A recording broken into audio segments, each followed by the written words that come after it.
He called me desperate and pathetic in front of all his friends while I smiled at my phone, texting his probation officer about the cocaine on the coffee table. The birthday cake sat untouched on the marble counter, 28 candles still waiting to be lit, while Tyler held court in our living room like some kind of reformed saint. Before we jump back in, tell us where you're tuning in from, and if this story touches you, make sure you're subscribed. Because tomorrow, I've saved something extra special for you. Look at her, he laughed, gesturing toward me with his beer bottle. Can't even put down her phone for 2 seconds at my birthday party, desperate for validation from strangers on the internet. His friends chuckled on cue, the same group of enablers who'd watched him spiral before. The same ones who'd testified at his trial about what a good guy he really was underneath it all. They didn't know I'd been the one who'd made sure those testimonies actually mattered, who'd hired the lawyer who'd gotten him probation instead of prison time. I kept my eyes on my phone screen, typing carefully. Officer Morrison, this is Maya Chen. Apartment 4B, 2847 Riverside Drive. My boyfriend Tyler Brennan is currently violating multiple terms of his probation. Drug use, alcohol consumption, failure to maintain employment. I have photographic evidence. How quickly can you arrive? Maya! Tyler's voice turned sharp. Put the damn phone away. You're embarrassing me. I looked up, practicing the hurt expression I'd perfected over the past 6 months. Sorry, I was just checking work emails. Work, he scoffed, and his friend Marcus joined in with a knowing laugh. Yeah, your little hobby job at the library. Real impressive career there, babe. The library, my cover story. What they didn't know was that I was the primary benefactor of the Riverside Library system, that my family's foundation had donated $7 million last year alone.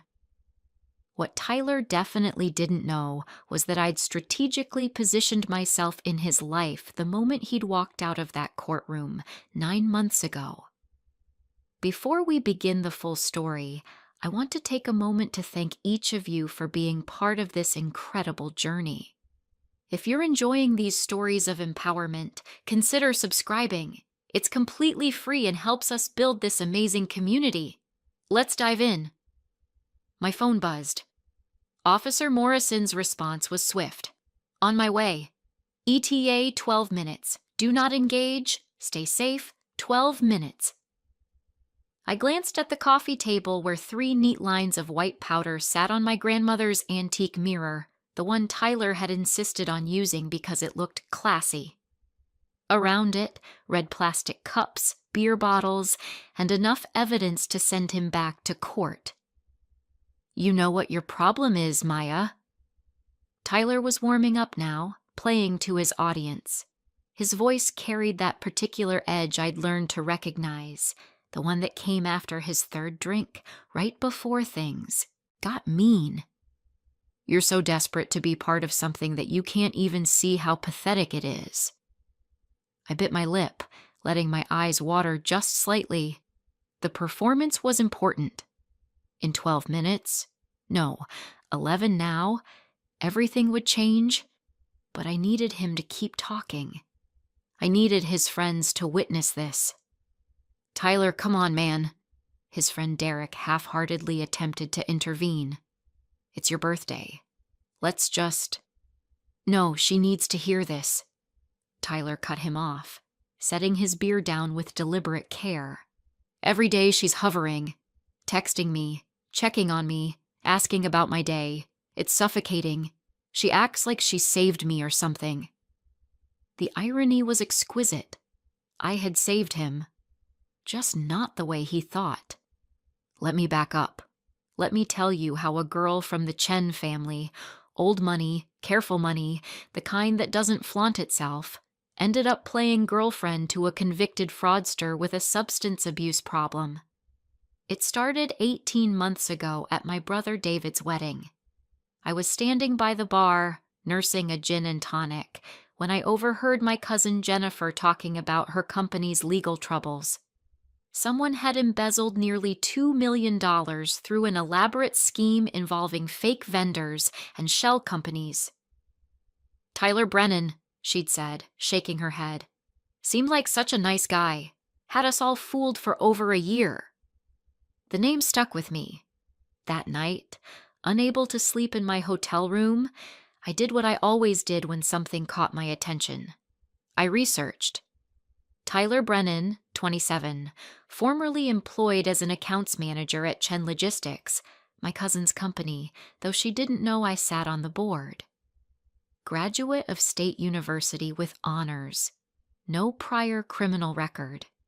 Came from a working-class family in the suburbs. But it was the why that fascinated me. According to the court documents I accessed through connections I'd never admit to having, Tyler hadn't embezzled the money for typical reasons. No gambling debts, no mistress, no lavish lifestyle beyond his means. He'd used it to pay for his mother's cancer treatment after their insurance denied the claim. All $2 million gone into medical bills, experimental treatments, specialists. His mother survived. Tyler went to trial. The prosecutor had pushed for 8 years. The defense argued duress, desperation, a good man driven to bad choices. In the end, Tyler got a plea deal. 3 years probation, complete restitution, mandatory drug testing. Cocaine had become his coping mechanism during his mother's illness, community service, and a felony record that made employment nearly impossible. I attended his sentencing. Sat in the back of the courtroom, watching him accept the deal with his head bowed, his mother weeping in the front row. His father had died years earlier, leaving Tyler as the man of the family.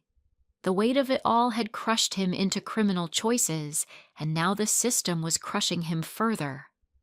That's when I decided not to help him, not exactly, but to study him. To understand what happens to someone when desperation and opportunity collide. My therapist would probably say I have issues with control. She'd be right. Growing up as the spare heir to the Chen fortune, my older brother David got the company, I got the trust fund and vague expectations of philanthropy, I'd learned that money without purpose was just expensive boredom. I'd gone through my party phase in college, my activist phase after graduation, my art collector phase, my venture capital phase. Nothing stuck. Nothing felt real. But Tyler Brennan felt like a project worth undertaking. I hired the lawyer. Not directly. That would have been too obvious. I set up a scholarship fund through the Riverside Legal Aid Society specifically for white-collar defendants, showing genuine remorse.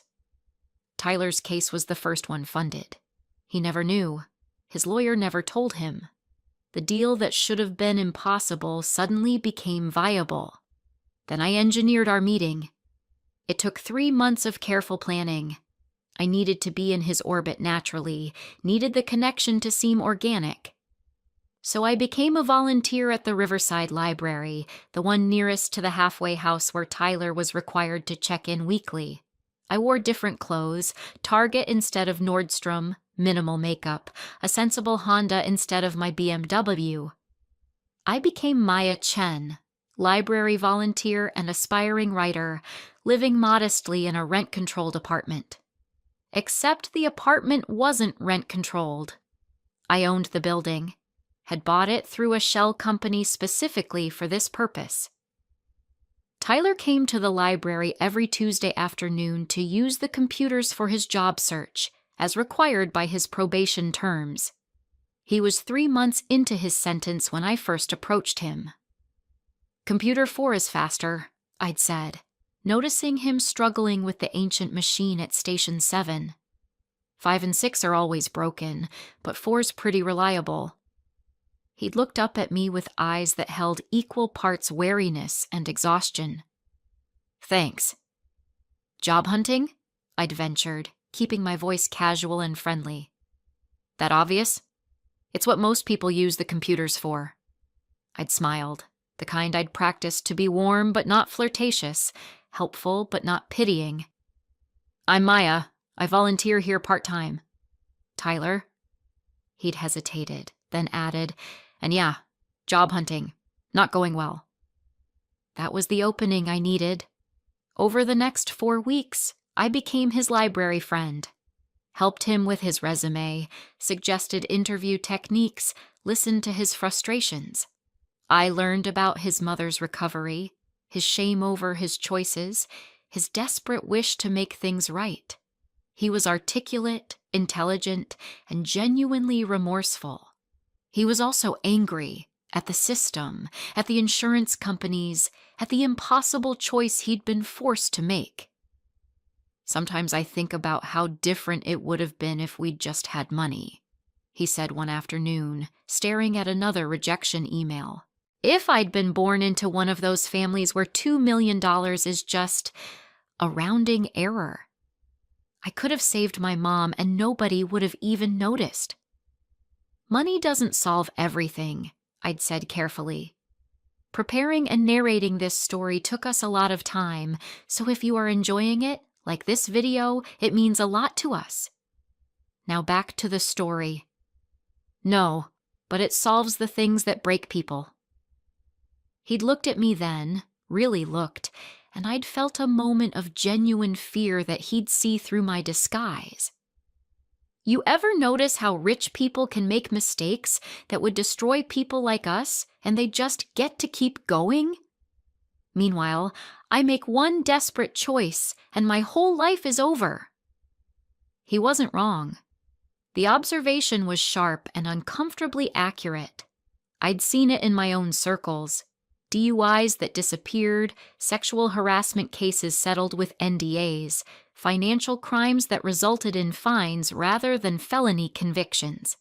Justice, I'd learned young, was a commodity you could purchase if you had enough money. "Maybe your life isn't over," I'd suggested. "Maybe it's just different now."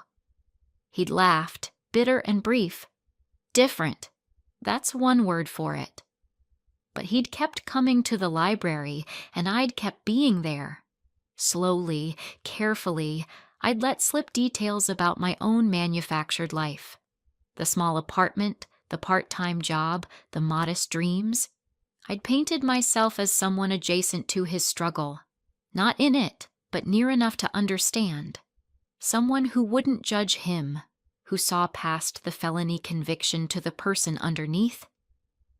By week 8, he'd asked me to coffee. By week 12, we were dating.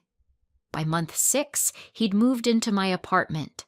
The apartment I owned, in the building I owned, furnished with items I'd carefully selected from thrift stores and IKEA to maintain the illusion. It was method acting on a scale that would have horrified my family if they'd known. My brother David thought I was doing humanitarian work overseas. My mother thought I was finding myself in Europe. I'd spent 6 months creating an entirely separate life just to get close to Tyler Brennan, and he had no idea. The question everyone would ask is why? Why would someone with my resources, my opportunities, spend so much time and energy on someone like Tyler? The answer was complicated. Part of it was genuine curiosity about human nature. Part was a test of my own acting abilities. Part was the thrill of the con. I was doing to Tyler what he'd done to my cousin's company in a way. Constructing an elaborate fiction, making someone believe in something that wasn't real. But mostly, if I was honest with myself, it was about power. The ultimate power wasn't money. I'd been born into that. It was background noise. The ultimate power was knowing everything while revealing nothing. It was controlling the narrative completely. It was being underestimated deliberately and watching what people revealed when they thought you were harmless.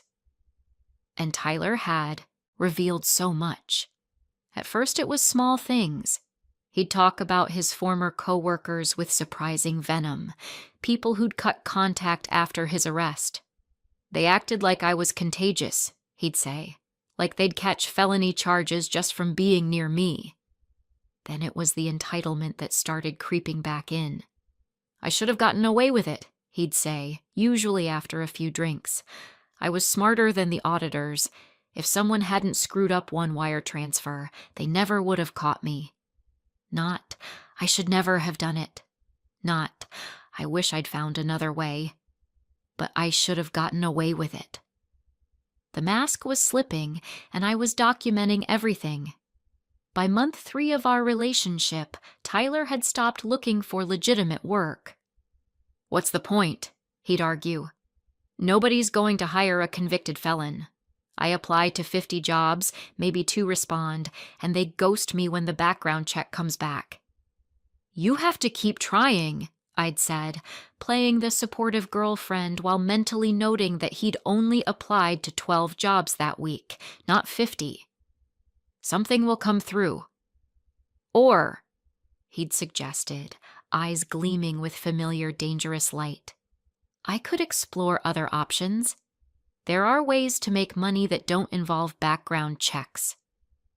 That was when I'd started documenting more carefully. Hidden cameras in the apartment. Legal, since I owned it and had proper disclosures in the lease he'd signed. Copies of all his communications, records of his whereabouts, his meetings, his contacts. Tyler wasn't just struggling to adjust to life after conviction. He was planning his return to crime. It started small, buying cryptocurrency with cash, trying to hide transactions, reaching out to old contacts from his embezzling days, testing the waters. He'd use my computer when he thought I was at the library, not knowing I received copies of every keystroke, every search, every email. He was building a new scheme. This one involved identity theft, stolen credit card numbers, a network of mules to launder the money. It was ambitious, and I had to admit, clever. If he pulled it off, he'd clear $500,000 in 6 months. He was also violating his probation in dozens of ways. The drug use escalated. Cocaine on weekends became cocaine every few days. The alcohol was constant. He'd stopped attending his required counseling sessions, paying a friend to sign in for him. He'd lied to Officer Morrison about his employment status, claiming he had a job when he hadn't worked in months. All of it documented. All of it dated and time-stamped. All of it admissible in court. "I'm going to throw myself a birthday party," he'd announced 3 weeks ago. 28th birthday, might as well celebrate.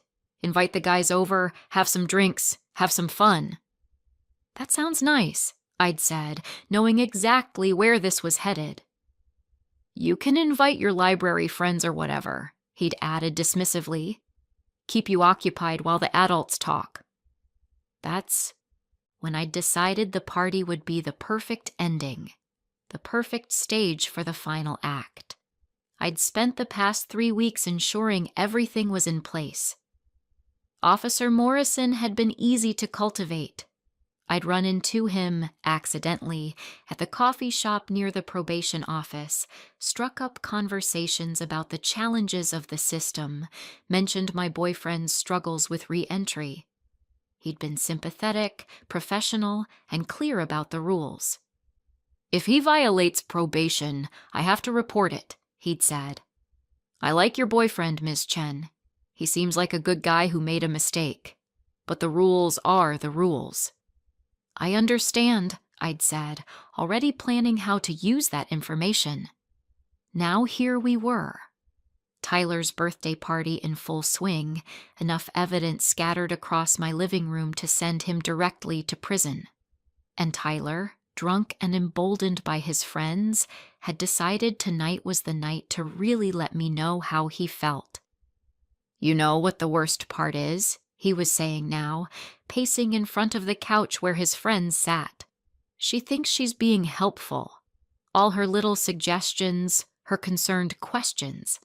How did the job interview go? Did you check in with your probation officer? Like I'm a child who needs supervision." "To be fair, bro," Marcus interjected, reaching for another beer, You do need to check in with your PO. That's not the point. Tyler waved this away. The point is she acts like she's some kind of savior, like I should be grateful she's even with me. I checked my phone. 8 minutes. I am grateful, I said quietly, playing my part. Grateful to be with you. The look he gave me was pure contempt. See? That's what I mean. It's pathetic. You're pathetic, Maya, clinging to this relationship like it's the only thing giving your boring little life meaning. His friend James looked uncomfortable. Tyler, man, maybe what?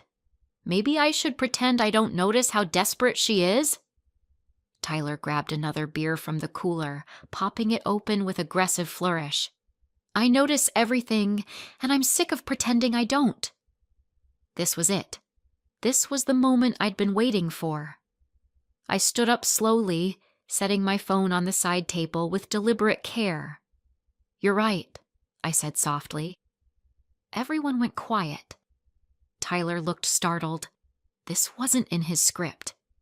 I am desperate, I continued, taking a step toward him. And I am pathetic. Desperate to understand why someone as smart as you would throw away second chance after second chance.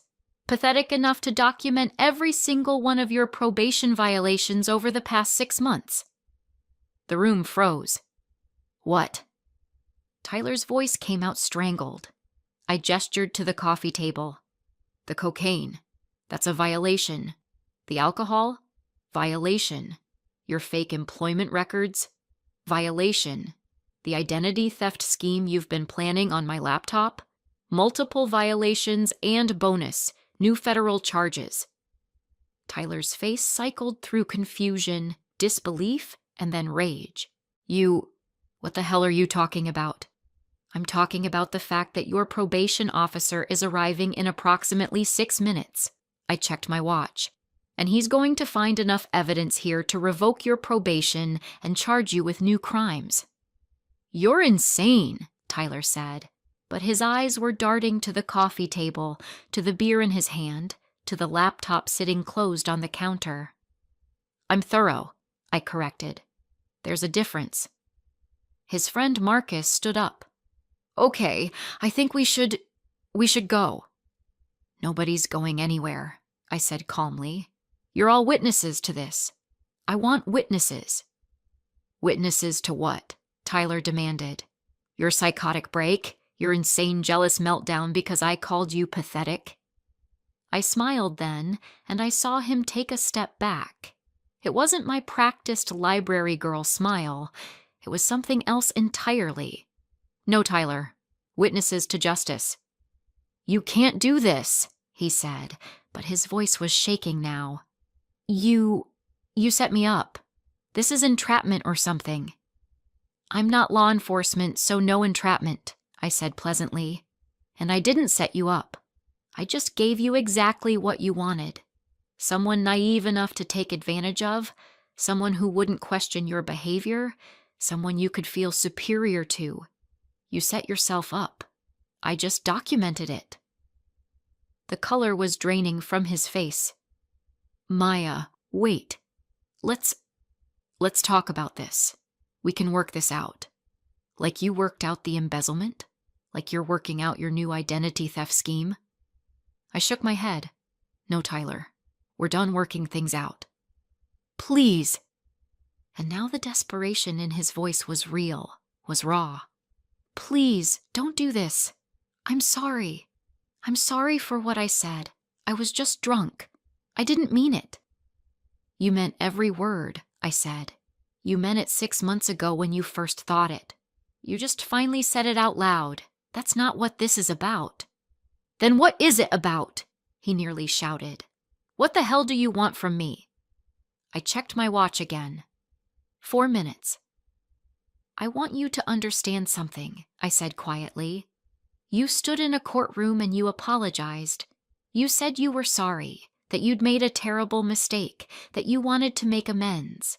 You cried. Your mother cried. The judge believed you. I believed you. I was sorry, he insisted. I am sorry. No, you're sorry you got caught. There's a difference. I walked to the counter, picked up the laptop, opened it to show the screen full of his incriminating emails. You started planning your next crime before you'd even finished your first probation meeting. You haven't made a single genuine attempt to reform. You've just been waiting for your next opportunity. That's not true. But his protest was weak, automatic. Tyler, I have 6 months of documentation. I have every drug purchase, every probation violation, every lie you told your PO, every email about your new scheme. I have you on video destroying evidence of your check-ins, using someone else's, urine for your drug tests, meeting with your co-conspirators. I have everything. The silence that followed was profound.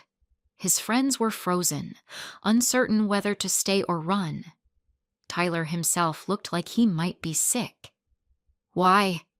He finally whispered. Why would you do this? It was a good question. Maybe the best question he'd ever asked me. Because I wanted to see if you could change, I said honestly. I wanted to believe in redemption, in second chances, in the idea that people could grow past their mistakes. I gave you every opportunity to prove that. By spying on me, by tricking me, by being exactly who you thought I was, I corrected. I never lied to you about who I was, Tyler. You just assumed. You saw what you wanted to see. A naive, desperate girl who'd be grateful for your attention. Someone beneath you. Someone you could use and discard. That's not. Yes, it is. I cut him off. That's exactly what it was. And you know what? You were right about one thing. I was desperate. Desperate to believe that people could be better than their worst moments. That circumstances, not character, determine choices. I walked back to the side table, picked up my phone. But you taught me something, Tyler. You taught me that some people don't want to change. Some people like who they are, even when who they are is destructive and cruel. You liked being the smartest guy in the room. You liked the thrill of getting away with things. You liked feeling superior to the pathetic, desperate people who actually cared about you. 2 minutes. So yes, I documented everything. And yes, I'm turning it all over to Officer Morrison. And yes, you're going to prison. I met his eyes, saw the rage and fear and comprehension dawning there. But not because I'm vindictive or jealous, or any of the things you've convinced yourself of in the last 30 seconds. Then why? He demanded. And now there were tears in his eyes, real ones. Because your next victim didn't deserve what you were planning, and the one after that, and all the ones after that. I tilted my head, considering him. You would have hurt people, Tyler. Lots of people. And you would have felt clever doing it. So I'm stopping you the only way I know how. The sound of car doors slamming cut through the tension. Through the window, I could see Officer Morrison approaching with 2 backup officers. No, Tyler breathed. No, no, no. The knock on the door was firm, professional. I went to answer it. Ms. Chen? Officer Morrison's face was grave, but not unkind. I received your message. Please come in, officer, I said, stepping aside. The next 30 minutes were a blur of Miranda rights and evidence collection, and Tyler's friends scrambling to distance themselves. Derek and James swore they didn't know about the drugs. Marcus was pulled aside for questioning. Tyler himself said nothing, just stared at me with an expression I couldn't quite read. Betrayal mixed with something that might have been respect. As they led him out in handcuffs, he stopped in front of me. Who are you? He asked quietly. Who are you really? I considered the question. This man I'd spent 6 months studying and manipulating and, in my own strange way, trying to save. I'm someone who gave you a chance. I said finally. "And you're someone who didn't take it." He laughed then, harsh and broken. "You're worse than me. You know that? At least I was honest about being a criminal." "Maybe," I acknowledged, "but I'm not the one going to prison." They took him away. Officer Morrison stayed behind to take my formal statement. I handed over the laptop, the hidden camera footage, the documented timeline of violations. He accepted it all with practiced efficiency, though I saw him glance at me a few times with something like concern. "Ms. Chen," he said when we were done, "this is extremely thorough, almost professionally thorough." "I'm a very organized person," I said blandly. "Right." He didn't believe me, but he also didn't push. "You'll need to testify at the probation revocation hearing, possibly at trial if he fights the new charges." "I'll be there." He nodded slowly. "Can I ask you something? Off the record?" "Of course." "Why didn't you come forward sooner? Before tonight?" It was a fair question. I'd asked myself the same thing many times over the past months. "I wanted to be sure," I said finally. "I wanted to give him every possible chance to make a different choice, to be better. I didn't want to condemn someone for what they might do. But tonight you were sure. Tonight he showed me exactly who he'd chosen to be." I looked around the apartment. My apartment, purchased for this purpose, staged for this moment. Actions speak louder than words, Officer Morrison. Even loud, cruel words. After he left, I stood alone in the sudden quiet. The birthday cake still sat on the counter, candles unlit. The decorations I'd hung that morning, streamers and balloons in blue and silver, now seemed absurd. A memorial to a celebration that never happened. I should have felt triumphant. I should have felt vindicated. Instead, I felt tired. My phone buzzed. A text from my brother David. "Still in Europe?" "Mom's asking about Christmas plans." I stared at the message for a long moment, reality settling back around me like a coat I'd taken off for too long. Maya Chen, library volunteer, desperate, pathetic girlfriend, she didn't exist. She never had. And now she could disappear completely, leaving behind nothing but court documents and testimony. I'd go back to being myself. The real me, whoever that was. The trust fund daughter with too much time and too many questions. The amateur sociologist running experiments on human nature. The person who'd proven, what? Exactly? That people don't change? That second chances are wasted on those who don't want them? That justice is just another game for those with resources to play it? I walked to the window, looked out, at the city lights. Somewhere out there, Tyler was being processed, fingerprinted, photographed. His mother would get a call. His probation would be revoked. The new charges would be filed. And I would testify, tell the truth about everything I'd witnessed, carefully leave out all the ways I'd manufactured the circumstances to witness it. My phone buzzed again. This time, an unknown number. "This is Jennifer Chen, Tyler Brennan's lawyer. We need to talk." I smiled despite myself. Of course he'd hired a lawyer. Of course the lawyer would be someone with my last name. Chinese-American lawyers weren't that common. We all knew each other. And of course, completely by coincidence, it would be my cousin Jennifer. The same one whose company Tyler had embezzled from. The same one who'd unknowingly started this whole elaborate scheme. "Tomorrow morning," I texted back. "I'm free after 9. My office, 9:30. And Ms. Chen, bring your documentation." I would. I'd bring everything.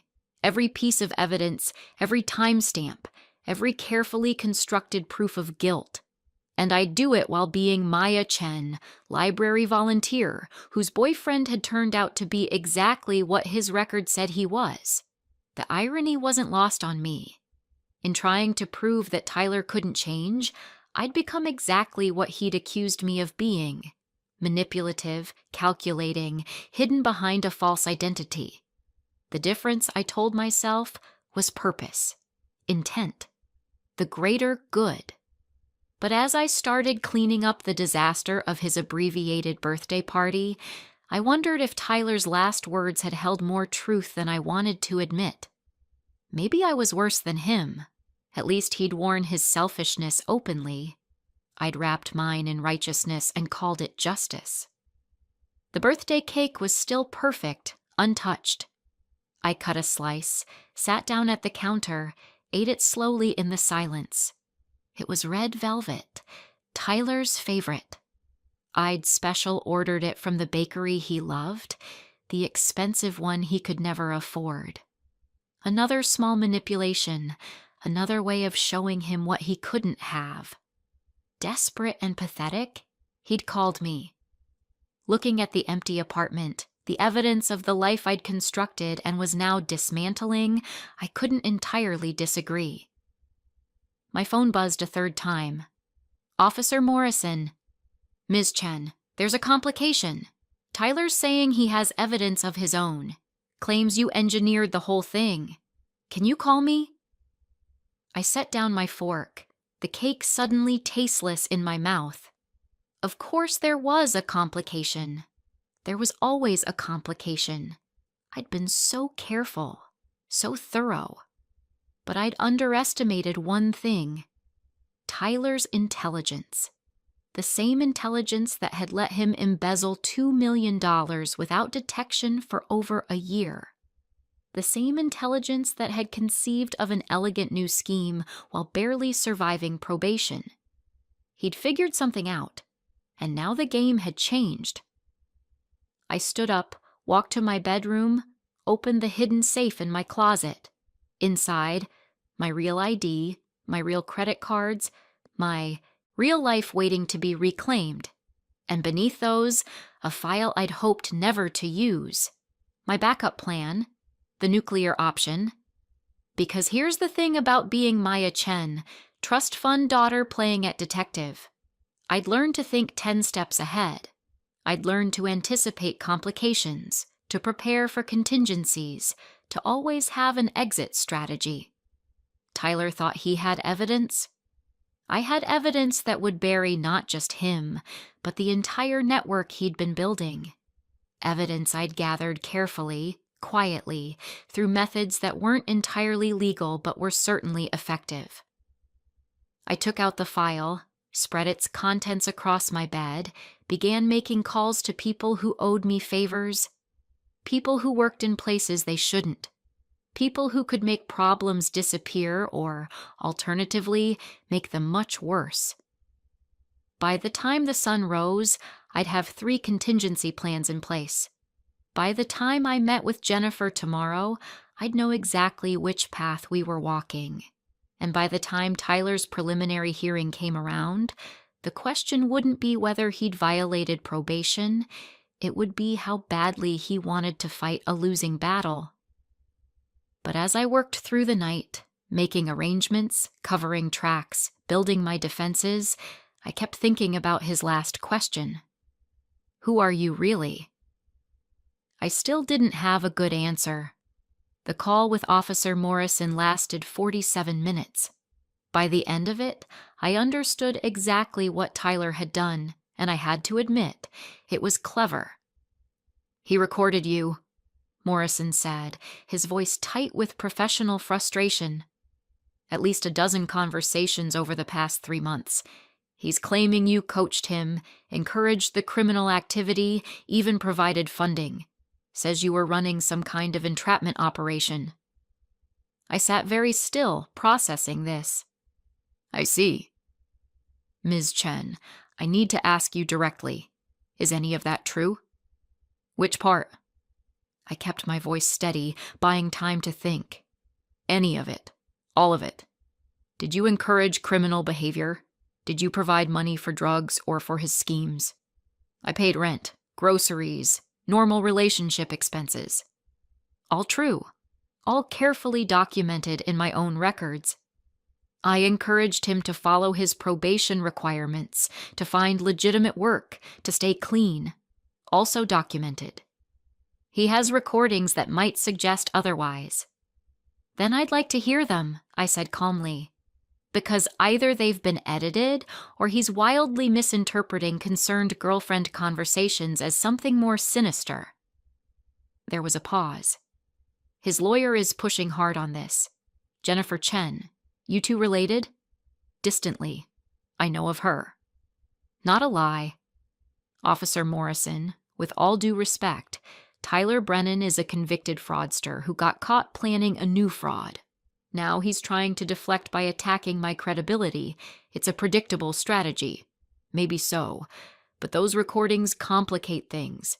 His lawyer is already talking about entrapment, about your potential liability for enabling his violations rather than reporting them sooner. That one landed. I'd anticipated many scenarios, but not this particular angle. Jennifer was good, better than I'd given her credit for. When can I hear these recordings? I asked. His preliminary hearing is in 72 hours. Everything will come out then. After hanging up, I sat in the dark apartment thinking. Tyler had been more aware than I'd realized. Somewhere during our 6 months together, he'd started suspecting something was off. And instead of confronting me, he'd done exactly what I'd done to him, gathered evidence. The question was, what exactly was on those recordings? I pulled out my laptop, accessed the backup files I'd kept of every conversation, every interaction. If he'd recorded me, I'd recorded him. Now I just needed to figure out which conversations he'd weaponize and how to contextualize them first. 3 hours of review later, I found them. The moments where I'd been perhaps too interested in his criminal past, too curious about his methods. The time I'd asked how he'd avoided detection for so long. I'd framed it as fascination with his intelligence, but it could sound like I was gathering information. The evening I'd suggested that the system was rigged against people like him, that sometimes you had to work outside it, meant as empathy, possibly interpretable as encouragement. Damn. He'd been smarter than I thought. My phone buzzed at 3 a.m. A text from a number I didn't recognize. You played a good game, but you taught me too well. He had phone access already? That was fast. Either his lawyer was very good, or his mother had posted bail despite the probation violation.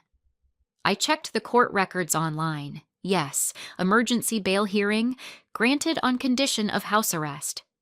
Jennifer Chen was very good indeed. I typed back. Everything I did was legal. Can you say the same? The response came immediately. You manipulated a vulnerable person in crisis. Documented his struggles instead of helping. What does that make you? I stared at the message, felt something twist in my chest. Because he wasn't entirely wrong. I had manipulated him. I had documented rather than helped. I justified it with righteousness. But the actions were what they were. It makes me someone who stopped you from hurting others, I finally replied. Or someone who created a monster to feel superior to. We'll let the judge decide. I didn't respond. There was nothing left to say. The next morning, I dressed carefully for my meeting with Jennifer. Not as Maya the library volunteer. That person was done. I wore Armani, carried my real purse, drove my BMW. Time to stop hiding. Jennifer's office was downtown, all glass and steel and expensive art. She kept me waiting 20 minutes, a power play I recognized and respected. When I was finally shown in, she sat behind a massive desk, my cousin by marriage through complicated family connections we'd both always ignored. Maya Chen, she said, and her voice held notes of recognition and calculation. The mysterious benefactor of the Riverside Library system, the invisible board member, David's little sister who's been finding herself for 3 years. Jennifer, I acknowledged. I hear you're representing Tyler Brennan. I am. And I have to say, when I realized you were the girlfriend in question, a lot of things suddenly made sense. She leaned back in her chair, studying me. This is about my company, isn't it? About what he did to Chen Logistics? No, actually, I didn't know about your company when this started. I don't believe you. I don't care. I met her eyes. I was at your wedding.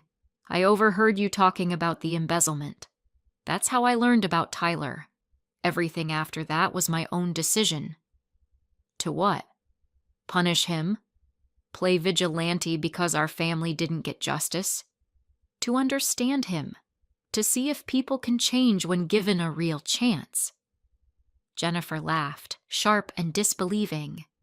By lying to him? By manufacturing an entire fake identity?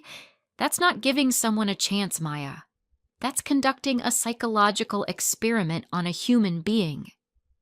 He had every opportunity to comply with his probation, to stay clean, to choose differently. I didn't make him do drugs. I didn't make him plan new crimes. I just watched.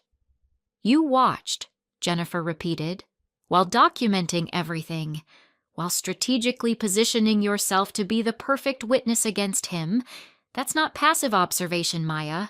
That's entrapment. I'm not law enforcement. There's no entrapment. There's the letter of the law and there's the spirit of it. She pulled out a file, spread photos across the desk. I have recordings of you asking detailed questions about his past crimes, of you expressing fascination with his methods, of you suggesting that the system was unjust, that people like him had no real options. Context matters, I said. Those conversations were what? You being a concerned girlfriend? Or you gathering information while pretending to be something you're not? She leaned forward. Here's what I know. My client made terrible choices. He deserves consequences for those choices. But you've made this about something else entirely. You've made this about your own need for control, for power, for feeling morally superior while doing morally questionable things. The words hit harder than I wanted to admit. So what do you want? I asked. I want you to drop the charges. Tell Officer Morrison you exaggerated, that you were angry after a breakup, that the evidence isn't what you claimed. No. Then we go to court, and I will shred you on that stand. By the time I'm done, the jury won't know who the real criminal is, Tyler or you. Let them decide, I said, standing. I'll take my chances. Will you? Because I'm not just talking about criminal court, Maya. I'm talking about civil suits, intentional infliction of emotional distress, fraud, your family's reputation, dragged through every news cycle. She smiled, thin and sharp. You might have money, but I have righteousness, and juries love righteousness. I walked to the door, paused. You know what's interesting, Jennifer? Tyler stole $2 million from your company. He nearly destroyed your business, but you're not angry at him. You're angry at me. He was desperate and stupid. You're calculating and cold. There's a difference. Not to his victims there isn't, I said, and left. The hearing 3 days later was a disaster. Not the probation revocation. That went exactly as planned. Tyler's violations were undeniable, documented, proven. Judge Martinez revoked his probation in less than an hour, sentenced him to 3 years in prison for the violations alone. But Jennifer had planted seeds. Questions about my motives, my methods, my 6-month deception. The judge had looked at me with something between confusion and concern when the full story emerged. Ms. Chen, while I appreciate your cooperation with law enforcement, I have to say your behavior here is deeply troubling. You essentially ran a sting operation as a private citizen. I documented violations that were happening regardless of my presence, I'd responded carefully. Did you report any of these violations before last week? No, Your Honor. I wanted to be certain of the pattern before. You wanted to build a case. You wanted to be the hero of your own story. He'd shaken his head. Young lady, I suggest you examine your own choices as carefully as you've examined Mr. Brennan's. I left the courthouse feeling hollow. Tyler was going to prison. Justice, technically, had been served. But Jennifer's words, the judge's disapproval, Tyler's text, they all echoed in my head. What does that make you? That evening, I went back to the apartment. My apartment. The one I'd bought and staged and lived in as someone else for 6 months. I sat on the IKEA couch I'd assembled myself, looked at the thrift store art on the walls, the carefully curated life of Maya Chen, library volunteer. Who was that person? Had she ever existed? My phone rang. My brother, David. Mom told me you're back in town, he said without preamble. Something about a court case? Maya, what the hell have you been doing? It's complicated. Uncomplicate it. Now! So I told him. Not everything. Not the extent of the manipulation. Not the depth of the deception. But enough. The embezzlement, Tyler. The probation violations. My role in his arrest. David was silent for a long time after I finished. Jesus, Maya, he finally said. You need therapy? Like, intensive therapy? Probably, I admitted. No, not probably. Definitely. What you're describing, that's not normal behavior. That's not even eccentric rich person behavior. That's obsessive. I was trying to help. By playing God? By deciding you knew better than everyone else how justice should work? He sighed, heavy and disappointed. You're not Batman, Maya. You're not some vigilante hero. You're a person with too much money and too much time, and apparently some serious control issues. He was going to hurt people, I said quietly. And you hurt him. Deliberately. Methodically. For 6 months. Another pause. Did you even like him? Or was he just a project? That question stopped me cold. Had I liked Tyler? At the beginning, I'd been fascinated by him, by the psychology of his choices, by the intelligence that had gone so wrong. But like him? I don't know, I admitted. That's the scariest thing you've said this entire conversation. David's voice softened slightly. I'm worried about you. This isn't... You're not okay, Maya. You know that, right? I know, I whispered. Come home. Real home. Mom and Dad's place. Let's figure this out together. I can't. Not yet. I have to... There's still what? What else could you possibly need to do? I didn't have an answer. After we hung up, I sat in the gathering darkness, thinking about the question I'd been avoiding. What next? Tyler was in prison. My experiment was over. Maya Chen, library volunteer, could disappear. I could go back to being myself, pretend none of this happened, add it to the list of phases I'd gone through. Or I could examine what I'd done honestly. Not through the lens of righteousness or justice or protecting future victims, but through the cold, hard truth of my own motivations. I'd manipulated Tyler because I could, because it was interesting, because it made me feel powerful in a way my trust fund never had. I'd told myself stories about justice and change and psychology, but underneath it all, I'd played with another person's life because I was bored. The realization sat heavy in my chest. My phone buzzed. A text from Officer Morrison. Tyler's mother wants to meet with you. Says it's important. Are you willing? Every instinct I had screamed no, but I found myself typing, when and where. We met at a coffee shop 2 days later. Mrs. Brennan looked older than I remembered from the courtroom during Tyler's original sentencing. Gray had overtaken her hair, lines deepened around her eyes.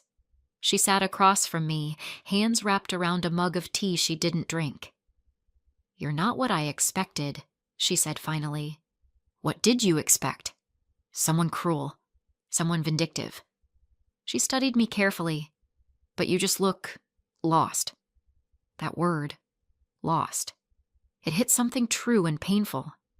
"Mrs. Brennan, please, let me talk first." She took a shaky breath. "Tyler told me everything. About the relationship, about your investigation, about the arrest. At first I was furious at you. You'd taken my son away again, sent him to prison when he was trying so hard to rebuild." I started to object, but she held up a hand. "But then I thought about what you documented. The drugs, the drinking, the planning for new crimes." Her voice cracked. "I knew something was wrong. I knew he was struggling. But I wanted to believe he was okay, that he'd learned his lesson. I wanted to believe my boy had changed. Mrs. Brennan, he hadn't. You knew it before I did. Maybe before he did." She met my eyes, and hers were wet with tears. "Part of me hates you for exposing that, for taking away my hope. But another part, a larger part, is grateful." I felt my throat tighten. Grateful? Tyler was going to hurt people. You said that at the hearing, and you're right. My son, who I love more than anything, was on a path to destroy lives the way he destroyed that company's finances, the way he destroyed his own future. She wiped at her eyes. You stopped him. Maybe you saved him from something even worse. I don't think he sees it that way. No, he doesn't. He's angry, hurt, betrayed. He feels manipulated and used. She paused. And he's not wrong to feel that way, is he? The question hung between us. No, I said quietly. He's not wrong. So let me ask you something. Why did you really do this? Not the story you told yourself or the judge or anyone else. Why? I sat with that question, with this woman who loved her son despite everything, who deserved honesty even if no one else did. Because I could, I said finally. Because I have resources and time and no real purpose, and controlling someone else's story felt like purpose. Because playing God is addictive when you're good at it. Mrs. Brennan nodded slowly. Thank you for being honest. Does it change anything? No. Tyler still goes to prison. You still live with what you've done. I still lost my son twice. She stood, gathering her coat. But at least now I understand. She left, and I sat alone with her untouched tea and my undrunk coffee, 2 cups of truth neither of us could swallow. That night I started packing up the apartment, sorting through the carefully curated life of Maya Chen, deciding what to keep and what to discard. Most of it would go to donation. The IKEA furniture, the thrift store finds, the modest wardrobe. Evidence of a person who never existed. I found Tyler's things in the bedroom closet. Clothes, books, a shoebox of mementos from his mother. I packed them carefully, would send them to his mother's address. He'd want them eventually. At the bottom of the box, I found a journal. I shouldn't have read it. I knew I shouldn't, but I did anyway. The first entry was from the week after we met. Met someone at the library today, Maya. She's nice, normal. Doesn't seem to know or care about my past. It's refreshing. Maybe even hopeful. I flipped through weeks of entries, watching our relationship develop through his eyes. The early entries were sweet, genuine, full of gratitude and cautious optimism. Then they started to change. Maya asked about the embezzlement again today, 3rd time this week. She says she's just curious, trying to understand me. But it feels like more than that, like she's studying me. And later, I'm being paranoid. She loves me. I can see it in how she looks at me, how she cares. I'm just not used to good things. Not used to someone seeing past the conviction, then something's off. Can't put my finger on it. The way she watches me sometimes, like I'm a puzzle she's solving. Started recording our conversations just in case. Just to protect myself if this goes wrong. The last entry, dated 2 days before his birthday. She's not who she says she is. I know it now. Don't know exactly what her game is, but there's a game. The perfect girlfriend who never loses patience, never gets truly angry, always says exactly the right thing. Nobody's that consistent unless they're performing, so I'll perform too. Let's see who's better at it. I closed the journal, set it carefully in the box. He'd known. Maybe not everything, but enough. And he'd played along, gathered his own evidence, prepared his own defense. We'd been playing the same game, just with different rules. My phone rang. Jennifer Chen. I'm withdrawing from Tyler's case, she said without greeting. Why? Conflict of interest. I'm too close to both sides of this. She paused. And because after reviewing everything, I realized something. You're both wrong. Both manipulative. Both playing games with each other. The only difference is he was planning to hurt strangers, and you hurt him specifically. That's not... It is. And honestly, I don't want to be part of this anymore. It's toxic, Maya. All of it. Him, you, this entire situation. Another pause. Get help. Seriously. Whatever drove you to do this, work through it before you hurt someone else, or yourself. She hung up before I could respond. I finished packing that night, loaded my car in the pre-dawn darkness. The apartment would sit empty now, a stage after the show ended. Eventually, I'd sell it, donate the proceeds somewhere meaningful, close this chapter completely. But as I drove away, watching the building disappear in my rearview mirror, I knew it wasn't that simple. You don't conduct a 6-month psychological experiment on another person and just walk away unchanged. Tyler had called me desperate and pathetic. He'd been cruel and drunk and trying to hurt me, but he'd also been more right than he knew. I was desperate. For purpose, for meaning, for something real in a life that had always felt performative. And I was pathetic, hiding behind fake identities, playing games with people's lives, convincing myself it was righteous when it was just lonely. 3 months later, I sat in Dr. Richardson's office for my weekly therapy session. I'd been seeing her since the week after Tyler's sentencing, working through the complicated mess of my motivations and actions. Tell me about the guilt, she said, as she did in most sessions. It's constant, I admitted. Not about turning him in. He violated probation. He was planning new crimes. That part I'd do again. But the method, the manipulation, the 6 months of performance. What would you do differently? I'd be honest. I'd report the violations immediately, instead of documenting them for months. I'd let the system handle it instead of trying to control every detail. Because I hurt him. Maybe he deserved consequences, but he didn't deserve that particular kind of betrayal. Nobody does. Dr. Richardson nodded, made a note. And yourself? Do you forgive yourself? Not yet, I said. Maybe not ever. But I'm trying to do better. How? I pulled out my phone, showed her the app I'd been working on with a team of developers. It's called Second Chance. Connects people with felony convictions to employers willing to give them opportunities. Resources for housing, counseling, job training. Everything Tyler needed and couldn't find. Because of him? Because of what he taught me. That the system is broken. That second chances are meaningless without actual support. That people can't change in a vacuum. I put the phone away. I can't fix what I did to Tyler, but maybe I can help others avoid his path. That's good work, Maya.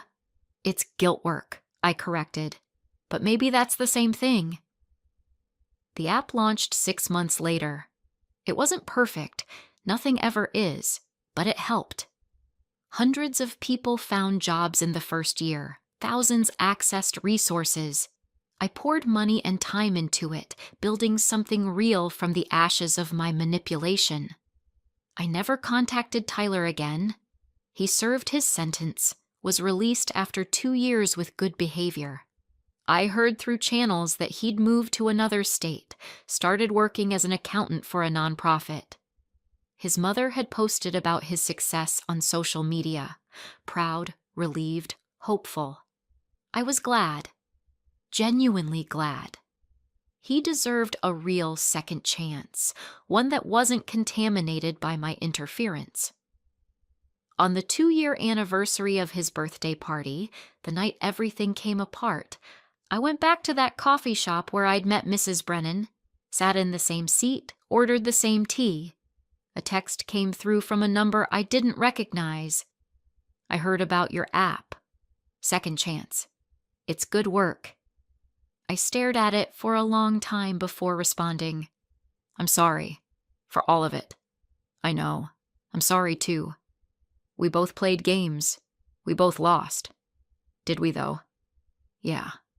We lost the chance to be real with each other. That's not nothing. He was right. In all my planning, all my documentation, all my righteous pursuit of justice, I'd never once just been honest with him, never given him the chance to know the real me or to show me the real him beyond what I'd decided he was. For what it's worth, I typed, I think you can still change. I think people can. I was wrong to test that theory the way I did, and I was wrong to prove you right. A pause then. Take care of yourself, Maya. Whoever you really are. You too, Tyler. The conversation ended there. No closure, no neat resolution. Just 2 people who'd hurt each other, acknowledged it, and moved forward separately. I finished my tea, paid the bill, walked out into the evening. The city lights were coming on, thousands of lives being lived in thousands of ways I'd never know. People making choices, good and bad, without my observation or interference. It should have felt like loss. Instead, it felt like relief. My phone buzzed. David. Family dinner Sunday? Mom's asking. She promises not to bring up Tyler. I'll be there, I responded. And then, because honesty was the practice now, tell her she can bring up Tyler if she wants. I'm done hiding. Proud of you, little sister. I walked to my car, my real car, parked in my real life, no longer performing for an audience of one. The BMW that had sat in storage for 6 months felt different now. Not better or worse, just honest about what it was. Desperate and pathetic, Tyler had called me. Standing in that apartment, playing my role, thinking I was in control of the story. Maybe I had been desperate. Maybe I still was. But I was learning to be desperate for real things, real connection, real purpose, real change. Not the performance of them, but the messy, complicated, unglamorous work of actually living. And pathetic? Maybe. But there was a strange dignity in acknowledging that, in accepting my flaws and trying to do better anyway. I drove home through the city I'd lived in my whole life, seeing it with new eyes. Tomorrow I'd go to the Second Chance office, review applications, meet with partners. Real work, helping real people, making a real difference even if it couldn't undo my mistakes. Tyler was right about one thing. I'd taught him too well, but he'd taught me too. About the cost of manipulation, about the weight of playing God, about the difference between justice and revenge disguised as righteousness. We'd both learned, both paid, both survived, and in the end, maybe that was the real second chance. Not avoiding consequences, but living through them and choosing differently next time. The night of his birthday party felt like a lifetime ago. The woman who'd sat there, texting his probation officer while he called her desperate and pathetic, while she thought she was the hero of the story? I barely recognized her now. She'd been so sure, so certain of her righteousness, her intelligence, her control. I'd learned better. Learned that certainty is dangerous, that intelligence without empathy is cruelty, that control is just another word for fear. Tyler Brennan had called me desperate and pathetic at his birthday party. He'd been right, just not the way he thought. And maybe, just maybe, that truth was the beginning of something better than either of us had been before. Up next, you've got 2 more standout stories right on your screen. If this one hit the mark, you won't want to pass these up. Just click and check them out. And don't forget to like, subscribe, and turn on the notification bell so you don't miss any upload from us.